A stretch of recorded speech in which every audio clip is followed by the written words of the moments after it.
നമസ്കാരം, ഞാൻ മനാഫ്. കൂടെ ഉള്ളത് മാധ്യമപ്രവർത്തകയായ ബാബു, അതുപോലെ തന്നെ വിനോദ് മേക്കോത്ത്. ഇന്ന് നമ്മളുള്ളത് വയനാട് ചൂരൽമലയിലാണുള്ളത്. കഴിഞ്ഞ കൊല്ലം ഉണ്ടായ ചൂരൽമലയിലെ പ്രകൃതി ദുരന്തത്തിൽ മരണപ്പെട്ടു പോയ ഒരുപാട് മനുഷ്യരുടെ ഇടയിലാണ് ഇന്ന് നമ്മളുള്ളത്. ഇവിടെ മനസ്സിനെ വളരെയധികം വിഷമിപ്പിക്കുന്ന ഒരു കാഴ്ചയാണ് ഈ ചുറ്റുള്ളത്. കേരളത്തിലോ ഇന്ത്യയിലോ അപൂർവങ്ങളിൽ അപൂർവമായ ഒരു സെമിത്തേരി എന്ന് പറയാം, ശവകുടീരങ്ങൾ എന്ന് പറയാം, ഖബർസ്ഥാൻ എന്ന് പറയാം, എന്ത് വേണമെങ്കിലും ഇതിനെ വിളിക്കാം. അത്തരത്തിലുള്ള ഒരു സ്ഥലത്താണ് ഉള്ളത്. ഇവിടെ ഹിന്ദുക്കളുണ്ട്, ക്രിസ്ത്യാനികളുണ്ട്, മുസ്ലിങ്ങളുണ്ട്, എല്ലാവരും മിക്സായിട്ട് ഇവിടെ അന്ത്യവിശ്രമം കൊള്ളുകയാണ്. ഈ സ്ഥലത്തിന്റെ മറ്റൊരു പ്രത്യേകത ഉള്ളത്, ഇവിടെയുള്ള ശവകുടീരങ്ങൾക്കൊക്കെ ഒരൊറ്റ ദിവസമാണ് 30/7/2024. മനസ്സിന് വല്ലാത്ത വിഷമിക്കുന്ന ഈ ഒരു സമയത്ത് നമ്മൾ ഈ വിഷയത്തെ പറ്റിയിട്ട് കുറച്ച് ആഴത്തിൽ സംസാരിക്കാന്നുള്ള ഉദ്ദേശത്തിലാണുള്ളത്. ബാബു, സത്യത്തിൽ ഇവിടെ ഉള്ള ആളുകൾക്ക്, മരണപ്പെട്ടു പോയ ആളുകളായിക്കോട്ടെ, മരിക്കാതെ രക്ഷപ്പെട്ടു പോയ ആളുകളായിക്കോട്ടെ, ഈ ഒരു മനുഷ്യർക്ക് നീതി ലഭിച്ചിട്ടുണ്ടോ? അത് ഒരു സംശയമായ ചോദ്യമാണ് അല്ലേ. അതായത് ജനങ്ങൾ ഒറ്റക്കെട്ടായി നിന്നു എന്ന് വേണം പറയാൻ. ജനങ്ങൾ ഒറ്റക്കെട്ടായി നിന്നു. ഒരു ദുരന്തം വരുമ്പം ഇന്ത്യയിലുള്ള അല്ലെങ്കിൽ കേരളത്തിലുള്ള അങ്ങേ തലം തൊട്ട് ഇങ്ങേ തല വരെ സർക്കാരിന് കൈ കൊടുത്തു. 750 കോടി രൂപ സർക്കാരിലേക്ക് പണം ജനങ്ങൾ അയച്ചത് ഈ കിടക്കുന്ന ആളുകളുടെ കുടുംബങ്ങളെ സഹായിക്കാനാ അല്ലേ? ആ സംഭവം ശരിയായോ? അത് എത്രത്തോളം ആയി എന്നുള്ളത് നമുക്ക് അറിയാലോ, എത്രത്തോളം ആയി എന്നുള്ളത്.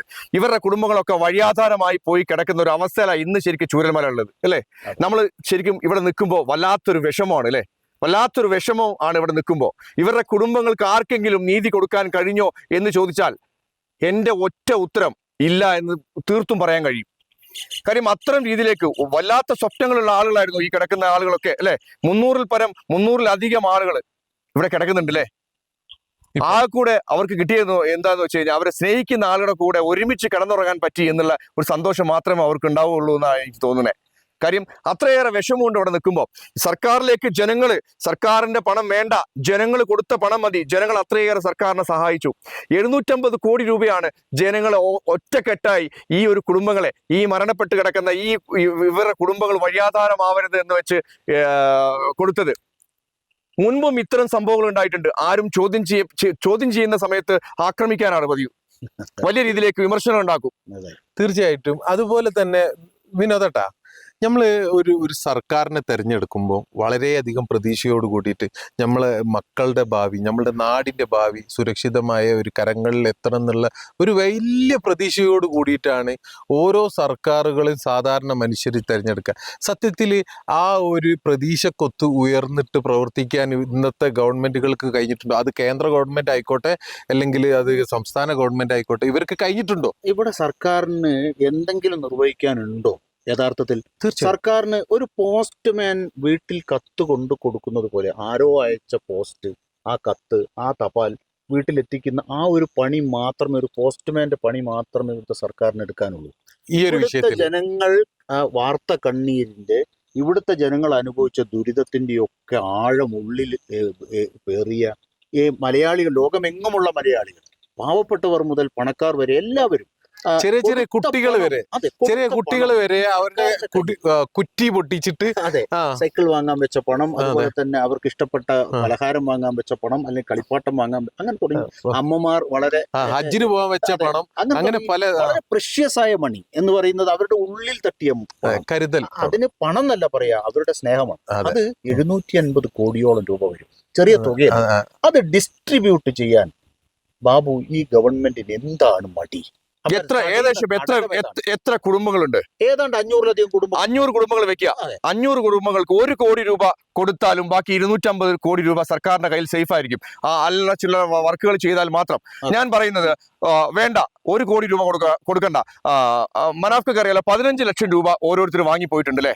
അത് നിർബന്ധിത അവസ്ഥയിൽ വാങ്ങിയതായിരിക്കും. അതെ, തീർച്ചയായും. പക്ഷെ വേറെ വിഷയം, 1 കോടി വേണ്ട, 50 ലക്ഷം കൊടുക്കുകയാണെങ്കിൽ പോലും ആ കുടുംബങ്ങളെ ഇന്ന് ഈ ഗതികേടിലേക്ക്, വാടക വീട്ടിലേക്ക്, മറ്റുള്ള കുടുംബക്കാരെ അഭയം തേടുന്ന രീതിയിലേക്ക് ആക്കേണ്ട കാര്യം എന്താണ്? എത്രയൊക്കെയോ പരിപാടികൾ നടക്കുന്നുണ്ട്. അതായത് വലിയ വലിയ പദ്ധതികൾ വരെ മാസങ്ങൾ കൊണ്ട്, വലിയ ടെക്നോളജിയാണ് നമ്മുടെ ഇന്ത്യ ഇന്ന് വളർന്നിട്ടുള്ളത്. ഞാൻ ഒരു കാര്യം, ഞാൻ ആരോപണം പോലും ഉന്നയിക്കുകയാണ്. ഞാൻ ഇന്നിപ്പോ നമ്മൾ ചൂരൽമലയിൽ പോയപ്പോൾ കണ്ട കാഴ്ച, റോഡിന്റെ 2 ഭാഗത്തും കരിങ്കൽ കെട്ടുകൾ ഉയർത്തി കെട്ടിക്കൊണ്ടിരിക്കുക. എവിടുന്ന പണം എന്ന് എനിക്കറിയില്ല. അത് എന്തിനു വേണ്ടി എന്നുള്ളൊരു ചോദ്യമുണ്ട്. ഇവിടെ താമസിച്ച് മരിച്ചുപോയ, അല്ലെങ്കിൽ അവരുടെ ബിലോങ്ങിങ്സോ, അല്ലെങ്കിൽ അവർ ഉറ്റവർക്കോ ഉടയവർക്കോ സഹായകരമായി അവിടെ ആരും ഇല്ല. ഇവിടെ ടൂറിസത്തിന് വേണ്ടിയാണോ ആ പണം മുടക്കുന്നതെന്ന് പോലും ചിന്തിക്കേണ്ടതുണ്ട്. ഒരു കാര്യമല്ല. സത്യത്തിൽ ഈ ശ്മശാനത്തിലാണ് ഇവിടെ നിൽക്കുന്നത്. ഈ ഒരു മൂകത തന്നെയാണ് ചൂരൽമല അങ്ങാടിയിലും നമ്മൾ കണ്ടത്. അവിടേക്ക് നമ്മൾ പോകാൻ അനുവദിച്ചില്ല പോലീസ്, അവിടേക്ക് കടന്നു പോകാൻ. കാരണം നദി 195 കോടി രൂപ എസ്റ്റിമേറ്റ് ചെയ്ത് പിന്നെ ടെൻഡർ ചെയ്തിട്ടുള്ള ഒരു വർക്കിൽ അവിടെ 2 JCB വന്ന് മാന്തി എന്നാ പറയുന്നത്. നേരത്തെ പരാതി പറഞ്ഞു ടൺ കണക്കിന് വരുന്ന കല്ലും അതിന്റെ പിന്നെ അവശിഷ്ടങ്ങളൊക്കെ മാറ്റാൻ വേണ്ടി 2 JCB വെച്ച് മാന്തിക്കൊണ്ടിരുന്ന മണ്ണ് മുഴുവൻ വീണ്ടും മഴ പെയ്തപ്പോൾ ഒലിച്ച് വീണ്ടും അവിടേക്ക് തന്നെ പോയി എന്നുള്ളത്. ആരുടെ പൈസയാണ് ഇത് നഷ്ടപ്പെട്ടത്? ഈ ഗവൺമെന്റിന്റെ പണം. ഗവൺമെന്റിന്റെ പണമാണോ അല്ലെങ്കിൽ അത് ഗവൺമെന്റിന്റെ പണം? ഈ പറയുന്ന ദുരിതാശ്വാസ പിന്നെ പണമല്ല. പക്ഷേ ഈ അക്കൗണ്ടിലാണ് അത് വരിക. അതായത് ചൂരൽമല മുണ്ടക്കൈ പിന്നെ ഉരുൾപൊട്ടൽ ദുരന്തവുമായി ബന്ധപ്പെട്ടുള്ള നിർമ്മാണ പ്രവർത്തനങ്ങൾ, മരാമത്ത് പണികൾ എന്നുള്ള നിലയിൽ തന്നെയാണ് അത് വരിക. പക്ഷെ ഇതൊക്കെ ഇവിടുത്തെ ഈ പറയുന്ന ഇവിടെ കിടക്കുന്ന, ഇവിടെ പരസ്പരം കെട്ടിപ്പിടിച്ച് അന്ത്യനിദ്ര കൊള്ളുന്ന, അവർക്ക് ജാതി മതമൊന്നുമില്ല. മുണ്ടക്കൈ എന്ന് പറയുന്നത്, ചൂരൽമല അങ്ങാടി എന്നൊക്കെ പറയുന്നത് ഈ മനുഷ്യ സ്നേഹത്തിന് വളരെ പ്രാധാന്യം കൊടുത്തിരുന്ന, മനുഷ്യർ താമസിച്ചിരുന്ന, ഈ പറയുന്ന ഒരു വിഭാഗീയതയോ അല്ലെങ്കിൽ ഒരു തരത്തിലുള്ള സംഭവം അവിടെ ഏശാത്ത ഒരു ഗ്രാമമായിരുന്നു. ആ ഗ്രാമത്തിൽ പരസ്പരം ഒരു രാത്രി ഉണ്ടുറങ്ങി ഒരുമിച്ച് അന്ത്യനിദ്ര പോകിയ ആളുകളുടെ ഒരു മണ്ണ് എന്നുള്ള നിലയിൽ ആ അങ്ങാടി ഇന്ന് ശ്മശാനമുഖമായി കിടക്കുന്നു. അവിടുത്തെ അമ്മമാർ, സഹോദരിമാർ, ഇന്നലെ നമ്മൾ കഴിഞ്ഞ ദിവസം കണ്ടത്, മാധ്യമങ്ങളിൽ കണ്ട വാർത്ത എന്താ? അവര് ജനങ്ങളോട് വീണ്ടും പിന്നെ നിവേദനവുമായി ധർണ നടത്താൻ ഇന്ന് വില്ലേജ് ഓഫീസിന് മുമ്പിൽ ധർണ ഇരിക്കാൻ പോയിരിക്കുന്നത്. എന്തിനു വേണ്ടിയാ? 300 രൂപ ദിവസവും അവർക്ക് ജീവിതം മുന്നോട്ട് കൊണ്ടുപോകാനുള്ള 300 രൂപ കിട്ടിയിട്ടില്ല എന്ന് പറഞ്ഞുകൊണ്ട് 9,000 രൂപയാണ് ഒരു മാസം കൊടുക്കാമെന്ന് പറഞ്ഞത് സർക്കാർ കൊടുക്കുന്നില്ല. ഈ വയനാട് ജില്ലയുടെ വിവിധ പ്രാന്ത പ്രദേശങ്ങളിൽ ഏതെങ്കിലും ചായ്പിലോ, ഏതെങ്കിലും ഒരു കടമുറിയിലോ, അല്ലെങ്കിൽ ഏതെങ്കിലും ഒരു വാടക കെട്ടിടത്തിലോ ഈ പറയുന്ന ഇവിടെ കിടക്കുന്നവരുടെ, നേരത്തെ ബാബു പറഞ്ഞ ഇവരുടെ വേദന ഉള്ളിൽ ഏറ്റുവാങ്ങി കൊടുത്ത പണം അവിടെ ഖജനാവിൽ കിടക്കുമ്പോൾ 1 രൂപ പോലും അതിനുവേണ്ടി മുടക്കാൻ തയ്യാറാകാത്ത നിലയിൽ ഇപ്പോഴും അതവിടെ ഫ്രീസറിൽ സൂക്ഷിച്ചു നിൽക്കുമ്പോൾ ഈ പറയുന്ന ആളുകൾ വയനാടിന്റെ വിവിധ ഭാഗങ്ങളിൽ തൊഴിലില്ലാതെ തെരുവിലാണ് എന്ന് തന്നെ പറയാം. ആ രീതിയിൽ ജനങ്ങൾ കഴിയുമ്പോൾ ഇന്ന് ഓറഞ്ച് അലർട്ടാണ്. ഈ ഓറഞ്ച് അലർട്ട് ഉള്ളപ്പോഴും ഈ പറയുന്ന ആളുകൾ, വീട് നഷ്ടപ്പെട്ടവർ, കടകൾ നഷ്ടപ്പെട്ടവർ, അവര് വളരെ സ്നേഹത്തോടു കൂടി വളർത്തിയ വളർത്തുമൃഗങ്ങൾ നഷ്ടപ്പെട്ടവർ, അങ്ങനെ തുടങ്ങി എല്ലാം നഷ്ടപ്പെടുമെന്ന് പറയില്ല. അവരിന്ന് തെരുവിലാണ് മനാഫെ. അവരിന്ന് സമരം നടത്തേണ്ടി വരികയാണ്. ആരൊക്കെയാണ് തെരുവിലുള്ളത്?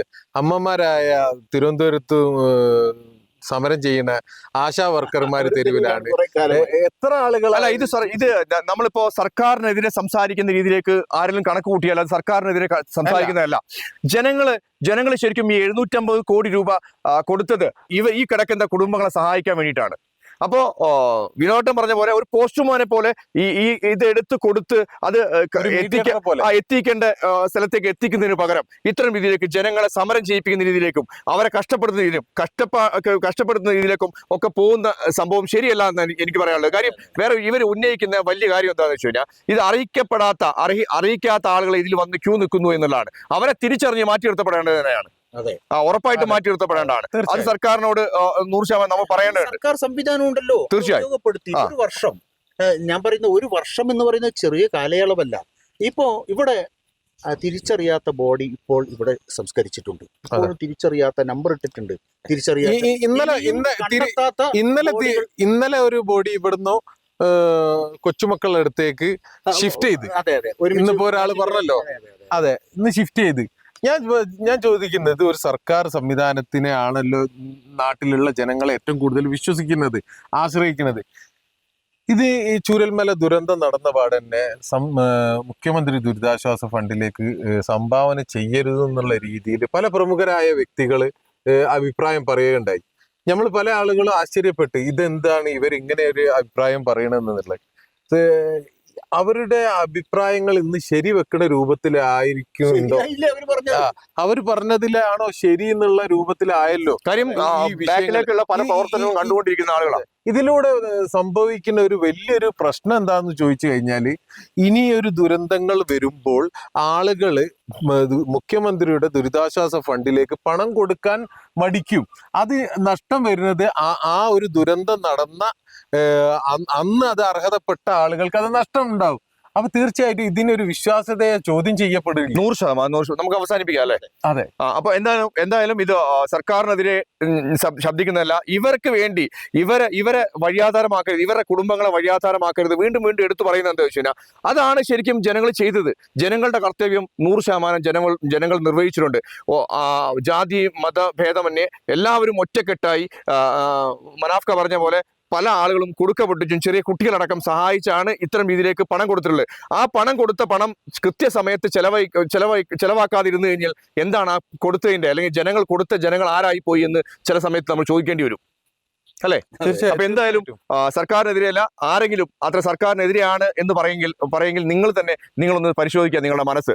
അപ്പോ അന്ധമായ ഒരു എന്താ പറയാ, ഒരു നേതാവ് ചെയ്യുന്ന എല്ലാ പ്രവൃത്തികളും അതിനെ എന്ത് തെറ്റിനെയും ന്യായീകരിക്കുന്ന ഒരു വിഭാഗമായി മാറരുത്. ഞാനിപ്പോ ഭയപ്പെടുന്നത് എന്താ വെച്ചാൽ, നമ്മൾ ഇതിനെ കുറിച്ച് ഇവിടെ വന്ന് വളരെ മാനുഷികമായിട്ടുള്ള ഒരൊറ്റ പരിഗണന വെച്ചുകൊണ്ട് നമ്മൾ സംസാരിക്കും. പക്ഷെ നമ്മുടെ പേര് കേസ് വരുമെന്ന് ഞാൻ ആലോചിക്കും. അല്ല, ആ പാവങ്ങൾ ഇപ്പൊ സമരം ചെയ്ത പാവങ്ങൾക്കെതിരെ കൃത്യനിർവഹണത്തിന് തടസ്സം നേരിട്ടു എന്നൊക്കെ പറഞ്ഞിട്ട് ADM വന്നപ്പോ അവര് സംസാരിക്കും. ഇവിടെ ആരും ചോദ്യം ചെയ്യരുത്, ഇവിടെ ആരും ചോദിക്കരുത്. അതെ, ചോദിക്കരുത്. നിങ്ങൾ ചോദിക്കണ്ട, ഞങ്ങൾ ചെയ്യുന്നത് കേട്ട് നിന്നാ മതി. അതാണ് പല ആളുകളുടെയും കാര്യങ്ങള്. അത് ബാബു അടിമലോകത്ത് പറഞ്ഞാൽ തീർച്ചയായും. അപ്പോ പ്രത്യേകിച്ച് പറയാനുള്ളത്, വലിയ രീതിയിലേക്കുള്ള ഒരു സങ്കടമുണ്ട് ഇവിടെ ശരിക്കും ഇവിടെ നിൽക്കുമ്പോ. അപ്പൊ നിങ്ങൾക്ക് പറ്റുമെങ്കിൽ ചില സമയത്തൊക്കെ അല്ലെ മനാഫ്ക, ചില സമയത്തൊക്കെ ഇവിടെയൊക്കെ ഒന്ന് വന്ന് കാണുക, ഇവരോട് സംസാരിക്കുക, അതുപോലെ പ്രാർത്ഥിക്കുക. അത് എന്തായാലും ചെയ്യണം. കാര്യം നമ്മളൊരാളാണ് ഇവിടെ കിടക്കുന്നത് വെച്ച് എന്തായാലും എന്ത് ചെയ്യണം, നിങ്ങൾ എവിടൊക്കെയോ പോകലുണ്ട്. അപ്പൊ എന്തായാലും കുറച്ച് ആളുകളേലും ഈ വാക്ക് കേട്ടാൽ കുറച്ച് ആളുകൾ ഇവിടെ വരിക, സന്ദർശിക്കുക അല്ലെ? ഇവരൊക്കെ പല ആളുകളൊക്കെ വലിയ സ്വപ്നമുള്ള ആളുകളായിരുന്നു, വലിയ രീതിയിലേക്ക് സ്വപ്നങ്ങൾ കണ്ട ആളുകളായിരുന്നു. അപ്പൊ എന്തായാലും നിങ്ങൾ എന്താണ് പറയാ, ഇടയ്ക്കൊക്കെ ഒന്ന് വിസിറ്റ് ചെയ്യുക. ഞങ്ങൾ ഇടയ്ക്ക് വരാറുണ്ട്. പല സമയത്ത് വരുമ്പോഴും പല കാഴ്ചകളാണ് കാണുക അല്ലെ? അപ്പൊ എന്തായാലും നിർത്തുകയാണ്. നന്ദി, നമസ്കാരം.